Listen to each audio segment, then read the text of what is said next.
मेरा जब हार्ट का टेस्ट हुआ ना तो मेरी हार्ट बीट बहुत ही लो आई, बहुत ज़्यादा लो आई। तो जो हार्ट के डॉक्टर थे ना उन्होंने मुझे पास नहीं किया। तो मैंने कहा अगर ये करने से एक दिन की भी ज़िंदगी मिलेगी तो मैं लूँगा अल्लाह ताला से। माँ बाप से बड़ी ना कोई नेमत है ही नहीं। बीवियाँ आ जाती हैं, बच्चे आ जाते हैं। बाप की जूती बाहर पड़ी हो ना तो बहुत ये काफ़ी होता है कि बाप की जूती पड़ी हुई है। MYK न्यूज की वीडियोस देखने के लिए हमारा चैनल सब्सक्राइब कीजिए और बेल आइकॉन को क्लिक कीजिए ताकि आप हमारी आने वाली वीडियो से बाखबर रह सकें। अस्सलाम वालेकुम नाज़रीन, MYK न्यूज़ टीवी के साथ मैं हूं आपकी होस्ट इकरा आबिद। और आप लोगों ने बहुत सी कहानियां सुनी होंगी बच्चों की, अपने वालिदैन की मोहब्बत की, कि उन्होंने अपने वालिद या वालदा के लिए घर बना दिए। जो बच्चे हैं वो अपने वालिद वालदा को हज पे ले गए, उम्रा करवा दिया, बड़ा कुछ आपने सुना होगा। लेकिन आज जो मेरे पास स्टोरी है आप लोग सुनेंगे तो हैरान रह जाएंगे। मेरे साथ मौजूद हैं अरसलान। अरसलान ने अपने वालिद साहब से मोहब्बत की एक आला मिसाल कायम कर दी। उन्होंने अपने जिगर अपने वालिद साहब को कुर्बान कर दिया उनकी जान बचाने के लिए। बाकी स्टोरी हम इनसे जानते हैं कि वालिद साहब को क्या था, कैसे वो बीमार हुए, कैसे इन्होंने उनको अपना जो जिगर था वो हाफ उनको ट्रांसफ़र किया। अस्सलाम वालेकुम सर, सबसे पहले मुझे ये बताएं कि आपके वालिद साहब को क्या बीमारी थी जिसकी वजह से उनको मतलब ये आपको जिगर अपना जो था वो 50% उनको देना पड़ा। मेरे वालिद साहब को हेपेटाइटिस सी था।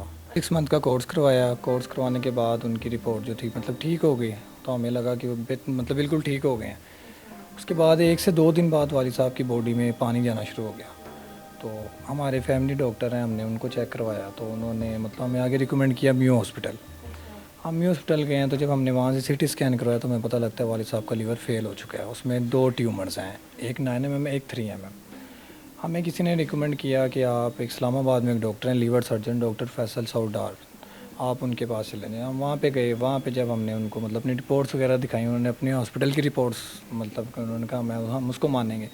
जब उन्होंने वो की तो उन्होंने रिपोर्ट देख के कहा कि क्या तो जी मतलब कि लीवर 20 से 25% रह गया हुआ है, मतलब कुछ में 1-1.5 मंथ की ये मेहमान है। तो हमने उनसे कहा कि अब हमें क्या मतलब करना चाहिए। उन्होंने कहा 2 चीज़ें, या तो आप इसको कैंसर को रोक लें लेज़र की जरिए, मतलब एक लेज़र ऑपरेट होता है वो 6 मंथ के लिए रुकता है लेकिन वो दोबारा स्प्रेड हो जाता है बॉडी में, या इसका लीवर ट्रांसप्लांट हल है। अब लीवर ट्रांसप्लांट की जब बात आती हैं 2 चीज़ें, एक फाइनेंशियली मतलब बहुत महंगा ऑपरेशन मतलब ऑपरेट है, दूसरा डोनर किसने डोनेट करना है। पाकिस्तान में इन्होंने ये लॉ बना दिया है कि अब आप बाहर से लीवर नहीं ले सकते, आपको आपका फैमिली मेम्बर ही देगा, बाहर से आप ले ही नहीं सकते। हमें ये पता था कि वालिद साहब का जो ब्लड ग्रुप है वो ए पॉजिटिव है। तो घर में जब चेक करवाना शुरू किया तो किसी का फैटी लीवर निकल आया, किसी का छोटा निकल आया। तो मतलब भी होता है जी बिल्कुल। तो लीवर चूँकि अब हमें अरेंज ही नहीं हो रहा था तो हम सारे टेंशन में आगे हमारे पास मतलब टाइम थोड़ा था। तो अल्लाह की करनी है कि हमें इस्लामाबाद से ना डॉक्टर साहब कॉल करते हैं कि इनकी ना ब्लड ग्रुप की आप हमें रिपोर्ट भेजें। वो रिपोर्ट जब हम टेस्ट करवाते हैं अबू की तो रिपोर्ट मैं ही लेने जाता हूँ तो वहाँ पे बी पॉजिटिव लिखा होता है। तो मैं बड़ा खुश होता हूँ क्योंकि मेरा ही पूरे घर में बी पॉजिटिव था। तो मैंने कहा अल्लाह ने शायद शुक्र किया, अल्लाह को अदा किया कि अल्लाह ताला मौका दिया अल्लाह ताला ने। मैंने अपना सिटी स्कैन कराया PKL लाहौर डिफेंस में हॉस्पिटल है, वहाँ से करवा के मैंने अपनी रिपोर्ट भेजी उन्हें। उन्होंने मतलब मुझे पास किया। उन्होंने कहा इस मतलब आप बाकी अपने टेस्ट हमारे हॉस्पिटल से करवाएं। हम टेस्ट के मतलब मुझे टेस्टों के लिए उन्होंने इस्लामाबाद बुलाया। मैं वहाँ पे गया तो मेरा जब हार्ट का टेस्ट हुआ ना तो मेरी हार्ट बीट बहुत ही लो आई, बहुत ज़्यादा लो आई।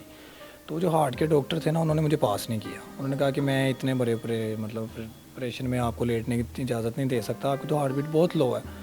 तो मैंने वहाँ पे उनको खड़े होकर मतलब रिक्वेस्ट भी की, हाथ भी जोड़े कि सर हमारे, क्योंकि डोनर नहीं था मेरे पास, आखिरी उम्मीद ही मैं था। तो मैंने कहा सर आपकी मेहरबानी। उन्होंने कहा नहीं मैं इतना बड़ा रिस्क ले ही नहीं सकता।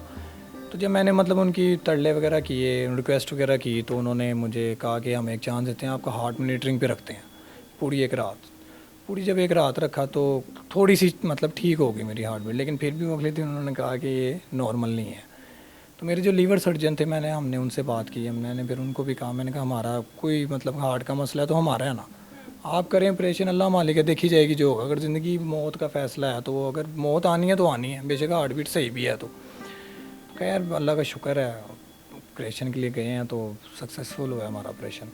तो उसके बाद हमें 2 अक्टूबर का टाइम इन्होंने डॉक्टर साहब ने दिया ऑपरेट का। हम लाहौर आ गए। लाहौर आके जब हम मिलने मतलब रिश्तेदारों वगैरह को मिलना तो हम मिले वगैरह, तो कई लोग ऐसे थे जिन्होंने हमें रोका, मुझे रोका ख़ास तौर पे कि आप इतना बड़ा क्यों मतलब कि रिस्क लेने लगे हो, इसमें तो आपकी जान को ख़तरा है, आपके वालिद साहब ने तो अपनी ज़िंदगी जी ली हुई है, तो ऊपर से मतलब इतना महंगे मतलब पैसे लगा के भी उन्होंने बचना नहीं है।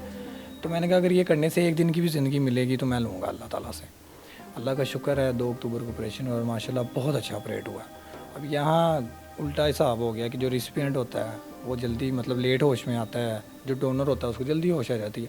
या मुझे ज़रा 1-1.5 दिन लग गया होश आने में। वालिद साहब मेरे माशाल्लाह 4 से 5 घंटे बाद ऑपरेशन में के बाद होश में आ गए। तो मैंने 1.5 दिन बाद जब मुझे हल्की सी होश आई है, मुझे याद है नर्स का पाउडर थी मेरे रूम में। मैंने उससे अपने वालिद साहब का पूछा है तो उसने मुझे आंस नहीं दिया। तो मेरे जहन में उस टाइम ये बात है कि वालिद साहब की डेथ हो गई है। तो मैं इस चीज़ को मतलब नहीं बर्दाश्त कर सका, मैं फिर बेहोश हो गया। डॉक्टर साहब आए हैं लीवर जो जिन्होंने हमारा ऑपरेट किया था, उन्होंने मतलब मेरे सर पे हाथ वगैरह फेरा, बेटा क्या मसला है। मैंने कहा वालिद साहब, उन्होंने कहा आपके वालिद साहब तो ठीक है। तो अब फिर उस दौरान मुझे इन्होंने वॉक के लिए ना मतलब कि मुझे कहा कि आपको वॉक करवाएंगे तो आज आपके वालिद साहब से मिलवाएंगे आपको। लेके गए हैं मुझे वॉक के लिए, आईसीयू में वॉक करवाते हैं ये लोग। वहाँ पे जब करवाइए तो मैंने मतलब अपने वालिद साहब को जब देखा दूर से तो मेरे वालिद साहब ऐसे जैसे ऑपरेट हुआ ही नहीं है ऑपरेट। दूर से उन्होंने मुझे खड़े होकर ना मतलब आईसीयू में एक अल्फाज कहे कि तू मेरा शेर पुत्र है, तूने मेरा दिल जीत लिया। तो मैं बड़ा मतलब खुश हुआ बेहतरी की होते हैं ना बच्चे, उनको और क्या चाहिए कि वो अपने बाप से ये इतना बड़ी एक चीज़ सुन रहे हैं। बिल्कुल। अच्छा मुझे बताएं कि जब लोगों ने ये सुना तो उनका रद्द-ए-अमल क्या था इस चीज़ के बारे में? मैं इससे आपको एक वाक़या सुना देता हूँ। मैं मतलब ना जब मेरा ऑपरेट हुआ तो 3 दिन हो गए थे, तो टेस्ट वगैरह तो होते रहते थे। अल्ट्रासाउंड करवाने के ना मुझे लेके गए, तो वहाँ पे ना एक बुज़ुर्ग खड़े हुए थे, साथ उनके 2 बेटे थे। तो वो उन्होंने मेरे ना बुज़ुर्ग ने मुझे आके पूछा कि बेटा आप खैर से खड़े हो। तो मैंने उनको बताया कि ये लीवर ना मैंने अपने वालिद साहब को डोनेट किया है। तो उन्होंने आप यकीन करें मेरा माथा चूमा उस टाइम ना। तो उनके बेटे वहाँ थे 2, तो उन्होंने अपने बेटों को भी कहा कि ये देखो कि ऐसे भी बेटे हैं जो अपने माँ बाप के लिए जान तक कुर्बान करने के लिए खड़े हो जाते हैं। तो बड़ा मतलब उन्होंने मुझे अप्रिशिएट किया। जैसे कि अभी आपने बताया कि आपके फादर हॉस्पिटल में आपको देख रहे थे, आपकी तरफ चल के आ रहे थे, तो वो ठीक हो गए थे? मतलब नॉर्मल जिस तरह आप नॉर्मल लोग ज़िंदगी गुजारते हैं, क्या वो इस तरह से ज़िंदगी गुजारने लग गए थे? जी बिल्कुल माशाल्लाह। मतलब मैंने ऐसे थे कि उनका ऑपरेट ही नहीं हुआ, इतने मतलब फिट थे कि मैं आपको बता नहीं सकता। तो उसके बाद हम जब असल में ना ये बहुत मेजर ऑपरेशन है ना, तो इसमें इतनी सख्ती मतलब डॉक्टर कर उन्होंने हम पे की थी कि आपने किसी से हाथ भी नहीं मिलाना। फादर आपके हाथ नहीं मिला सकते? फिर भी मैं भी मतलब ऑपरेशन के बाद, क्योंकि ये जो होता है ना हेपेटाइटिस, ये गंदगी की मतलब कि उसकी वजह से होता है। तो वालिद साहब मेरे सेल्फ मेड पर्सन थे, कभी घर बैठे नहीं हैं सारी ज़िंदगी, मतलब घर बैठे ही नहीं है, कमाने मतलब निकलते रहे हैं। तो वो उन्होंने अपनी रूटीन वैसे उनके जहन में ये था कि मैं पहले जैसा ही हो गया हूँ, जैसे मैं पहले था। उन्होंने वैसे ही अपनी रूटीन अपना ली, कोर्ट जाना शुरू कर दिया, लोगों से मिलना बर्ताव सेम वही रख लिया। तो वो उनको लीवर रिजेक्शन हो गया। जो मेरा लीवर उनको लगा हुआ था ना, उसने अपने ही बॉडी के ऑर्गन खाना शुरू कर दिए। अब ये चीज़ हमें ज़रा लेट पता लगी, लेकिन जब हम लेके भागे PKLI में लाहौर में, वहाँ लेके गए हैं तो वहाँ जाके हमें पता लगता है कि इनका मतलब एंड हो गया हुआ। तो उन्होंने मतलब मेडिसिन वगैरह दी, अब स्टीरॉयड्स पता नहीं क्या थी मेडिसिन, हमें तो नहीं पता। तो एक उम्र की भी उनका उम्र हो गई थी, तो उनकी किडनियों पे असर हो गया उस मेडिसिन से ना, तो वो किडनियाँ भी फेल हो गई उनकी। तो डॉक्टर ने हमें आके जब जवाब दिया ना, उस टाइम मैं भी वहीं खड़ा हुआ था, तो कहता है कि 1-2 दिन ही ना इनके पास हैं।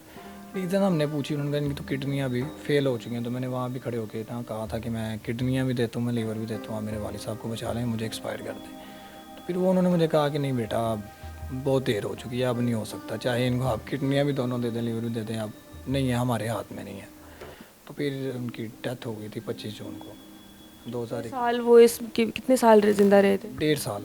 बहुत अच्छी ज़िंदगी उन्होंने गुजारी थी माशाल्लाह। मतलब ऐसे ही था, ऑपरेशन हुआ ही नहीं है, एकदम ही अचानक ही हुआ है जो हुआ है। मतलब एक मंथ के अंदर कि वो समझ लेंगे, उनको हमें पता ही नहीं लगा कि वो कहाँ से कहाँ चले गए। लेकिन वो जो 1-1.5 साल उन्होंने ज़िंदगी गुजारी है, वो आपकी वजह से गुजारी है, और उन्होंने देखा होगा कि उनके बेटे ने उनके लिए क्या किया है। ऐसा ही एक टाइम आता है जब आपको पता चलता है कि कौन आपका सगा है और कौन आपका नहीं है। तो शायद वो इसीलिए ज़िंदा भी रहे कि वो देख सकें, और आपकी ने जो कुर्बानी दी थी उनके लिए, अल्लाह ताला इसका अजर आपको देगा। अच्छा, कोई ऐसी बात जो आपके वालिद साहब की आपको याद हो या अभी भी याद आती हो? जी बिल्कुल। डेथ से वालिद साहब ने ना 1 हफ़्ता पहले, मैं दोस्त की तरफ था, तो मुझे घर से फ़ोन आया कि इनकी तबीयत ख़राब हो गई है। तो मैं घर आया, तो मैं अबू के पास आके बैठी हूँ, तो मुझे ना उन्होंने यूँ लेटे ना जप्पी डाली, तो मुझे कान में उन्होंने कहा है कि बेटा मैं ना इस दुनिया से जा रहा हूँ। तो मैं एकदम मैंने कहा नहीं अब्बू, मैंने अगर पहले नहीं आपको जाने दिया ना तो मैं अब भी नहीं जाने दूंगा, बस अल्लाह की तरफ से ना हो। तो मैंने कहा आपके अलावा तो मेरा कोई नहीं है। तो तब उन्होंने मुझे कहा था कि अरसलान मैं तेरे से राज़ी हूँ, मैं तेरे से खुश हूँ, मुझे तेरे से मतलब कोई गिला नहीं है किसी किस्म का, मैं तेरे से राज़ी जा रहा हूँ। तो वो चीज़ मुझे ना अक्सर याद आती है अपने वालिद साहब की, कि मेरे मुझे इतनी है कि खुशी है कि मेरा बाप मेरे से राज़ी किया। तो जन्नती हैं, मतलब जो काम आपने किया है ना वाकई जन्नती हैं। कोई मैसेज देना चाहेंगे लोगों को जो सुन रहे हैं, स्पेशली आजकल के बच्चे, क्योंकि हमारे वालिदैन जब बूढ़े होते जाते हैं तो हम उनको ओल्ड एज रूम में होम्स में भिजवा देते हैं कि भाई आप वहाँ पे जाओ, या बीवियाँ आ जाती हैं तो वो अपने वालिदैन को भूल जाते हैं। तो उनको अगर कोई पैगाम देना चाहें। जी बिल्कुल, मैं उनको मतलब कहूँगा कि देखें, ज़िंदगी में 100 मरतबा भी अगर आपको अपने माँ बाप के लिए जान देनी पड़े तो आप दें। माँ बाप से बड़ी ना कोई नेमत है ही नहीं। बीवियाँ आ जाती हैं, बच्चे आ जाते हैं, हर रिश्ता आ जाएगा दुनिया में, अगर माँ बाप चले गए हैं ये इनका नेम बदल कोई नहीं है। तो ये माँ बाप नहीं आते, और माँ बाप जैसी तो पहली बात है कि कोई मोहब्बत भी नहीं कर सकता। बाप की जूती बाहर पड़ी हो ना तो बहुत ये काफ़ी होता है कि बाप की जूती पड़ी हुई है। एक मिसाल मैं बचपन में सुनता था कि बाप बीमार भी है और चरपाई पे पड़ा ना तो पता होता था बाप जिंदा है। तो अब हमें तो अपने वालिद साहब से मिलने के लिए कब्रिस्तान जाना पड़ता है। तो ये कदर उनकी ज़िंदगी में कर लें, बाद में कब्रों पे जाके रोने का उससे कोई फ़ायदा नहीं है, क्योंकि वो देखें वो देख तो नहीं ना रहा। तो आप उसकी ज़िंदगी में ऐसा काम करें कि आपका बाप आपसे खुश होके जाए, ताकि आपको भी तसल्ली हो कि आपका बाप खुश है, आप माँ बाप आपसे खुश गए हैं। बहुत बड़ी बात है, बहुत बड़ी बात है। जब हम बात करते हैं दुख की, तो दुख कोई भी हो वो बड़ा होता है, चाहे औलाद का हो या चाहे वालिदैन का हो। हम लोग ये चीज़ सोच भी नहीं सकते हैं। अल्लाह ताला हमारे वालिदैन का साया हमारे सरों पे सलामत रखे। और आप लोगों से मैं भी यही रिक्वेस्ट करूँगी कि जितना हो सकता है, जितना हो सकता है अपने वालिदैन की कदर कीजिए, उनका एहतराम कीजिए, उनकी ख्वाहिशात को पूरा कीजिए। आप लोग कर सकते हैं, हम सब मिल के कर सकते हैं, क्योंकि ज़िंदगी का कोई पता नहीं होता, आज है कल नहीं है। तो कल इनकी तरह फिर कब्रिस्तान में जाके मिलना पड़े तो वो कोई मिलना नहीं होता, वो फिर बस जाके देखना है, और वही चीज़ है।